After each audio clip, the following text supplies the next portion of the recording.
ಸನಾತನ ಸಂಸ್ಥೆಯ ಸಂಸ್ಥಾಪಕ ಪರಾತ್ಪರ ಗುರು ಡಾಕ್ಟರ್ ಜಯಂತ ಅಠವಲಿಯವರ ಜನ್ಮೋತ್ಸವದ ಅಂಗವಾಗಿ ದೇಶದೆಲ್ಲೆಡೆ ಹಿಂದೂ ರಾಷ್ಟ್ರ ಜಾಗೃತಿ ಅಭಿಯಾನವನ್ನು ಹಮ್ಮಿಕೊಳ್ಳಲಾಗಿದ್ದು, ಪುತ್ತೂರಿನಲ್ಲಿ ಹಿಂದೂ ಐಕ್ಯತಾ ಮೆರವಣಿಗೆ ನಡೆಯಿತು. ಬೊಳುವಾರು ಶ್ರೀ ಆಂಜನೇಯ ಮಂತ್ರಾಲಯದ ಮುಂಭಾಗದಲ್ಲಿ ಪೂಜಾ ಕಾರ್ಯಗಳನ್ನು ನಡೆಸಿ ಐಕ್ಯತಾ ಮೆರವಣಿಗೆಗೆ ಚಾಲನೆ ನೀಡಲಾಯಿತು.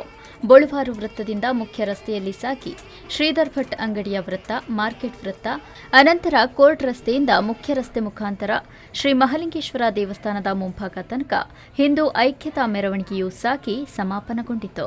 ವಾದ್ಯ ಮೇಳ, ಡಾಕ್ಟರ್ ಜಯಂತ್ ಅಠವಲೆಯವರ ಭಾವಚಿತ್ರದ ಅಲಂಕೃತ ವಾಹನ, ಜಾಗೃತಿ ಭಿತ್ತಿಪತ್ರಗಳನ್ನು ಹಿಡಿದು ಘೋಷಣೆಗಳನ್ನು ಕೂಗಿದ ಮಹಿಳೆಯರು ಮೆರವಣಿಗೆಯ ವಿಶೇಷತೆಯಾಗಿತ್ತು. ವಿವಿಧ ಧಾರ್ಮಿಕ ಸಂಸ್ಥೆಗಳು, ಹಿಂದೂ ಸಂಘಟನೆಗಳು, ಭಜನಾ ಮಂಡಳಿಗಳ ಸದಸ್ಯರು ಮೆರವಣಿಗೆಯಲ್ಲಿ ಪಾಲ್ಗೊಂಡರು.